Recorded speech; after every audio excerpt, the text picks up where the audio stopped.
उत्तराखंड के मुख्यमंत्री पुष्कर सिंह धामी के दिल्ली दौरे को लेकर देहरादून से दिल्ली तक सियासी पारा हाई है। एक तरफ यूसीसी को लेकर पूरे देश की निगाहें उत्तराखंड की ओर टिकी हुई है। ऐसा माना जा रहा है कि उत्तराखंड की धामी सरकार जल्द ही समान नागरिक संहिता लागू कर सकती है। इसके साथ ही सीएम के दिल्ली दौरे से एक बार फिर मंत्रिमंडल में बदलाव और विस्तार की चर्चा तेज हो गई है। सूत्रों का दावा है कि सीएम धामी ने दिल्ली में प्रधानमंत्री मोदी से लेकर तमाम शीर्ष नेताओं से मंत्रिमंडल के स्वरूप को लेकर चर्चा भी की। इन सभी कयासों के बीच दायित्वधारियों की दौड़ में शामिल नेताओं की भी धड़कनें बढ़ गई हैं। हालांकि पार्टी सूत्रों का दावा है कि दायित्वधारियों का मामला अभी ठंडे बस्ते में डाला जा सकता है। इतना ही नहीं, खबर तो ये भी है कि मंत्रियों की परफॉर्मेंस और नए चेहरों के तलाश को लेकर भी सीएम धामी पर दबाव बढ़ता जा रहा है। मंत्रिमंडल विस्तार से जुड़ी तमाम अटकलों के बीच प्रदेश के पूर्व मुख्यमंत्री हरीश रावत भी कहीं ना कहीं मुख्यमंत्री धामी की चुटकी लेते नजर आ रहे हैं। हरदा ने कहा, मंत्रिमंडल विस्तार पर मुख्यमंत्री धामी का विशेषाधिकार है। अगर सीएम धामी को लगता है कि मंत्रिमंडल विस्तार करने से पार्टी में स्थिरता आएगी तो जरूर करें।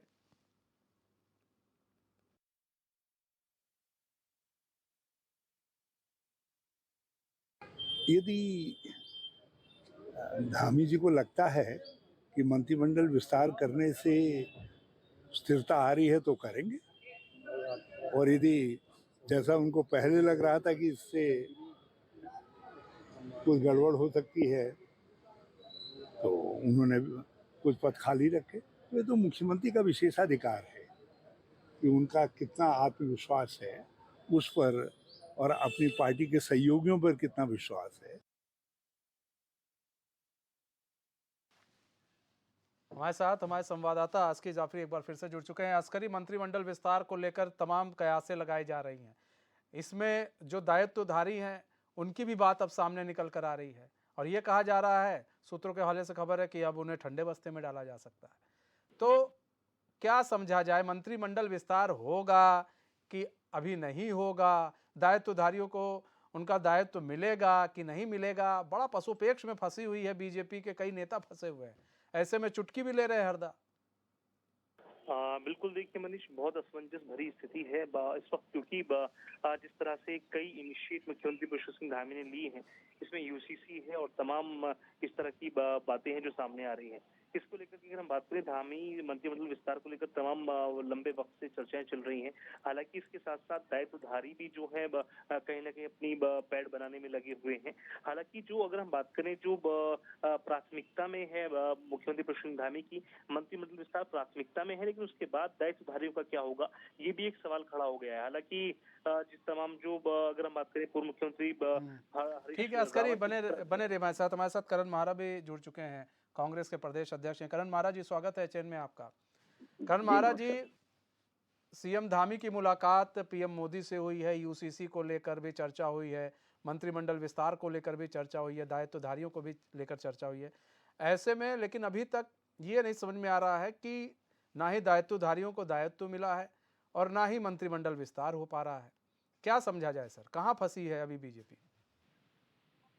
देखिए, इस समय बड़ी असमंजस की स्थिति है। हालांकि बीजेपी का अंदरूनी विषय है, लेकिन जिस तरीके से पिछले 2 वर्षों में देखने को मिला कि सरकार के कैबिनेट मंत्री लोग जो है वो मुख्यमंत्री से मिलकर नहीं चल रहे हैं। अलग अलग बयानात आते हैं, मुख्यमंत्री कहते कुछ हैं, मंत्री उनके करते कुछ हैं।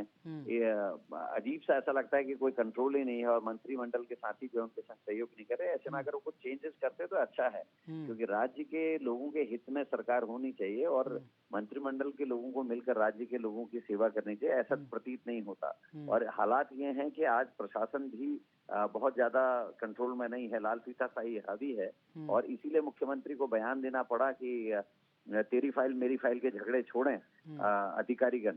तो ये साबित करता है कि नीचे बहुत सारी चीजें ठीक नहीं है और ऐसे में अगर वो मंत्रिमंडल को कुछ बदलते हैं, कुछ उसको बढ़ाते हैं, वो राज्य के हित में हो, ऐसी हम शुभकामनाएं देते हैं। मतलब कि आपको भी लग रहा है कहीं ना कहीं जो अभी जो मंत्री हैं वो सुन नहीं रहे हैं, और निश्चित इस ही जब उन्होंने, आपको याद होगा पिछले बार की बरसात में आपदा के का भय था, जी उन्होंने कहा था कि कोई भी अधिकारी कर्मचारी राज्य को और अपने मुख्यालय को छोड़ के नहीं जाएगा। जी उसी टाइम पे एक मंत्री ने अपने निजी कार्यक्रम में सभी अधिकारियों को राज्य से बाहर आने का निमंत्रण दिया, जिसमें मैंने ऑब्जेक्शन भी किया था। जी और इस तरह की अनेकों घटनाएं देखने को मिल रही हैं। शिक्षा विभाग का मामला है, हम्म, बयान जो है पर्यटन मंत्री देते हैं और यूरोप में घूम के आते हैं, उनको यूरोप ही दिखता है भारत में आके। वो कहते हैं जिस राज्य में स्कूलों में छत नहीं है, महिलाओं के लिए शौचालय नहीं है, बच्चों की जान खतरे में, स्कूल से दूसरी बिल्डिंग में उनको शिफ्ट करना पड़ रहा है, वहाँ मंत्री किताबें टाइम पे नहीं पढ़ रहे। वहाँ एक दूसरा मंत्री दूसरे मंत्री के विभाग में कहता कि हम जो है साउंड प्रूफ स्कूल बनाएंगे। तो ये हालात इस प्रदेश में है। और बहुत सारी ऐसी चीजें हैं जिनको आप बारीकी से देखेंगे तो दिक्कत है। और मुख्यमंत्री कहीं ना कहीं अपने आप को असहज महसूस कर रहे हैं कि मेरे को लगता है उनको करना भी चाहिए। और ऐसे में अगर वो मंत्रिमंडल में कोई परिवर्तन करते हैं तो निश्चित ही वो राज्य के लिए जरूरी भी है। अच्छा करण जी, ये जो दायित्वधारी होते हैं, ये दायित्वधारियों को दायित्व नहीं दिया जा रहा है, ऐसे में पेच कहाँ फंस जाता है? आप लोग भी सत्ता में हैं, आप लोग ज्यादा अच्छे से जानते होंगे। जो दो हैं वो अपने अपने लोगों को एकोमोडेट कराने की लड़ाई लड़ते हैं, इससे बचने के लिए हो सकता है कहानी उसको अभी नहीं दे रहे हों। ठीक है करण महाराज जी, बहुत बहुत धन्यवाद हमारे साथ जुड़ने के लिए और अपना बहुमूल्य समय देने के लिए।